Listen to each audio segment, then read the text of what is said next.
श्री राधा कृष्ण चरण कमलेभ्यो नमः। श्री नंद नंदन चंद्रदेव मैया बाबा का परिचय। जय राधा राधा, जय राधा जय श्री राधा। जय कृष्णा कृष्णा जय कृष्णा जय श्री कृष्णा।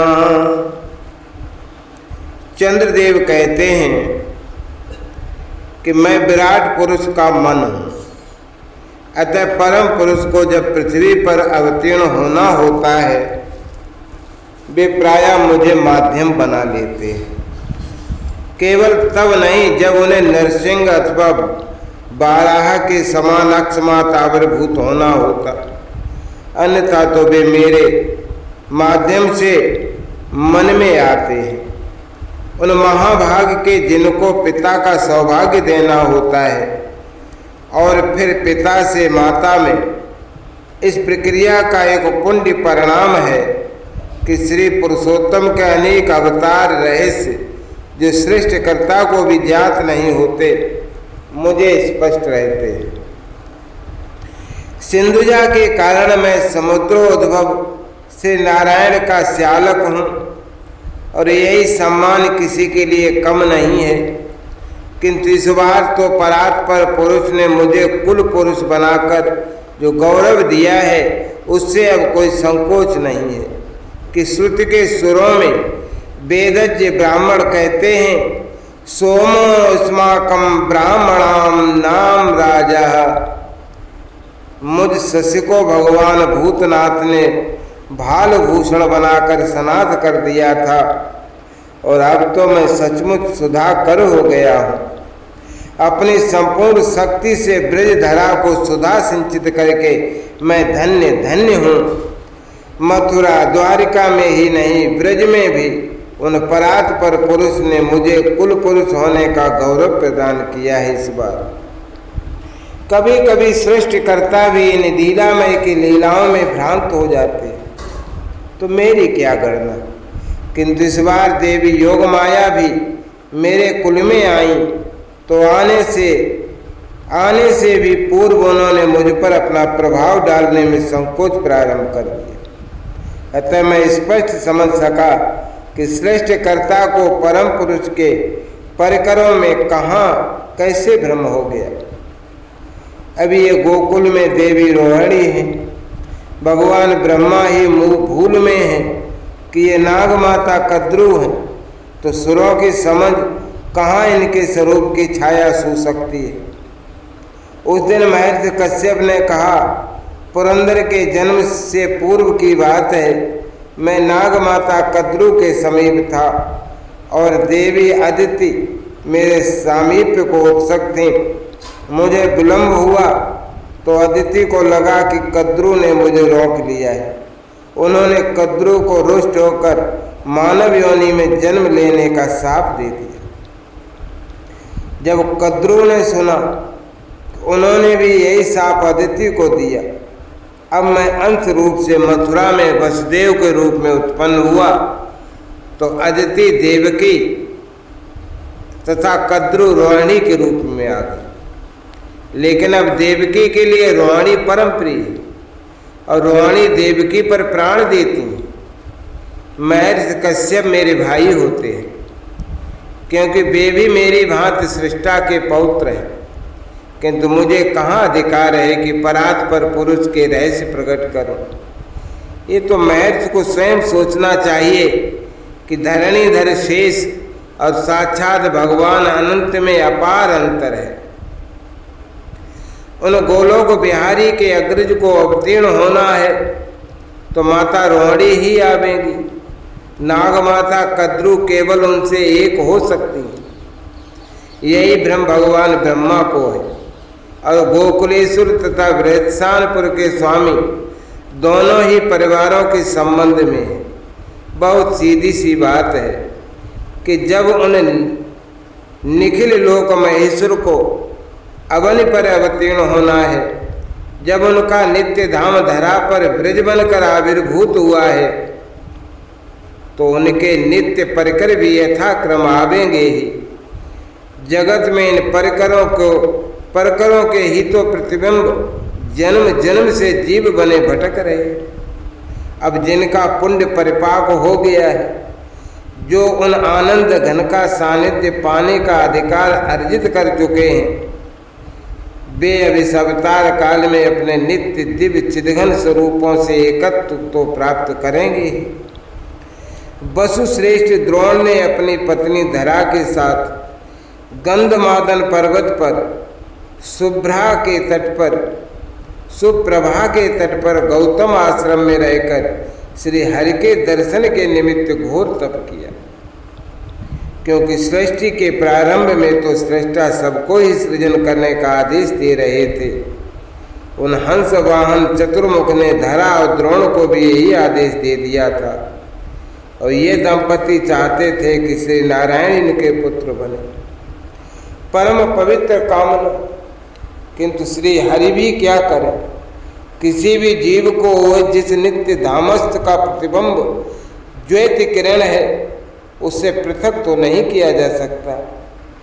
जीव में अविद्या का आवरण ना हो, वो अपने स्वरूप को ही समझे तो जीव ही कैसे कहा जाए।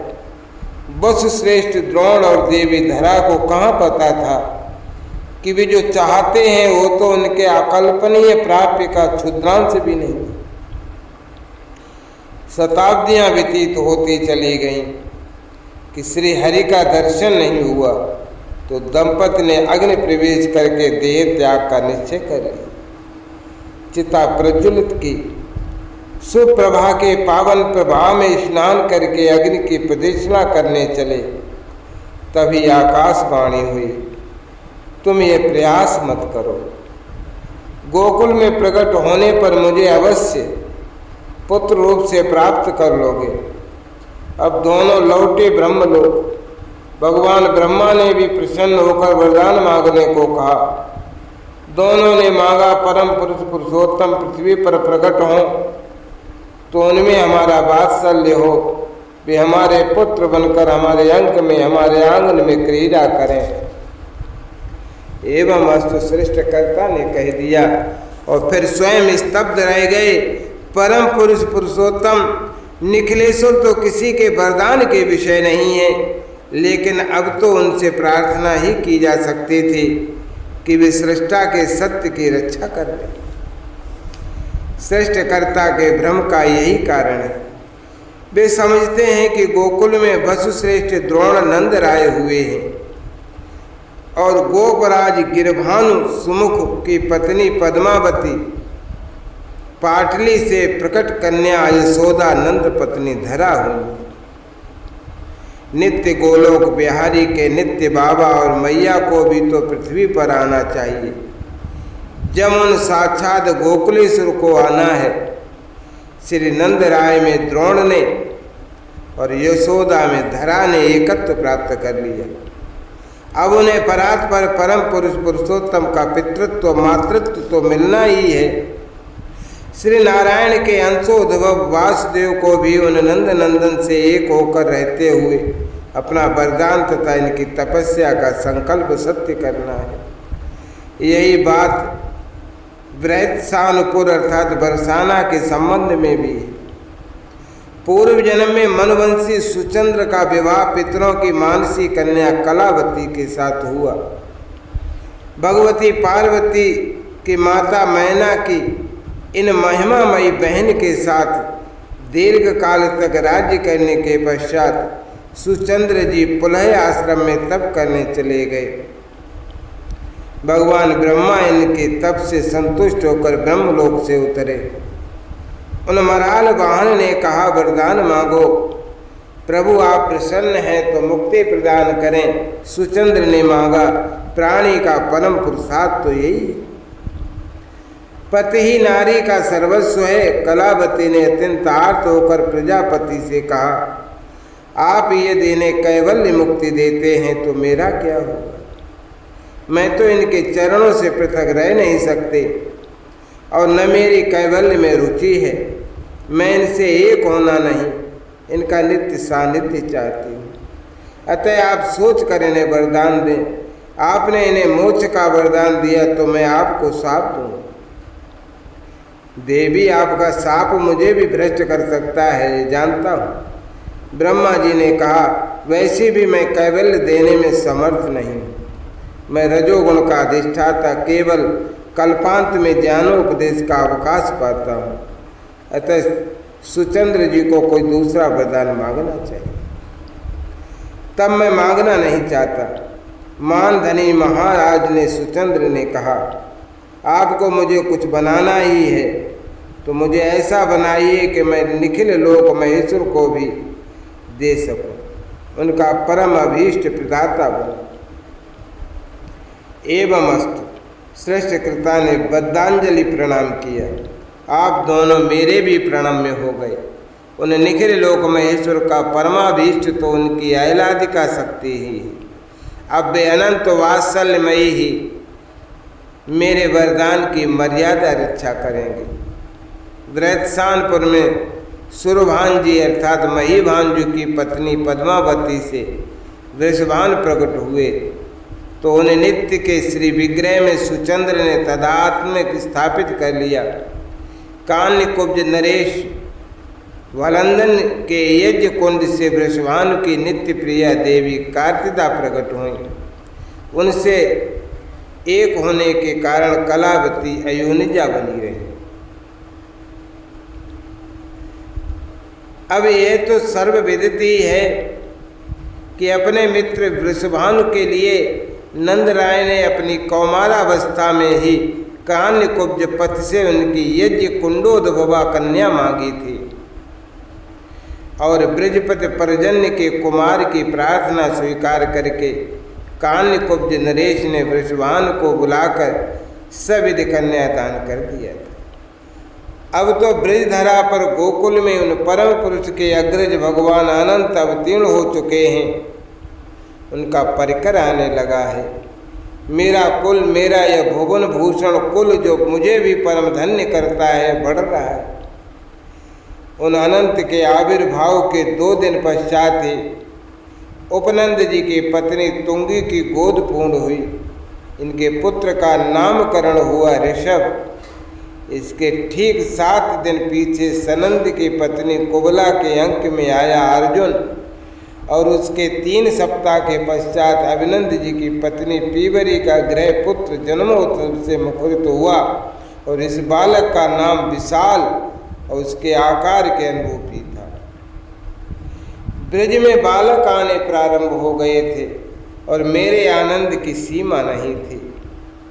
सुरों की समझ में ही ये नहीं आता था कि मैं पृथ्वी पर के अपने कुल से तादात्म्य करके इतना प्रसन्न क्यों हो रहा हूँ, किंतु ये बात मेरी समझ में भी कम आती है कि ये सब बालक प्रायः समान लगन में ही कैसे उत्पन्न हो रहे हैं। वैसे मैं जानता हूँ कि इन नित्य परिकरों का प्रारब्ध नहीं होता। ग्रह इनको प्रभावित कर नहीं सकते। ग्रहों को और काल को भी इनकी ही कृपा अपेक्षित है, किंतु सबको प्रायः समान जीवन व्यतीत करना है। अतः इन सर्वतंत्र स्वतंत्र सत्पुरुषों ने लगन की भी सार्थकता का अपने आगमन में ध्यान रखा है। इन दिनों 4 ग्रह उच्च के और 2 स्वग्रही तो चल ही रहे हैं। केवल मैं चंचल हूँ और मैं कहीं भी रहूँ अपने कुल के तो सदा मैं सानुकूल ही रहूँगा।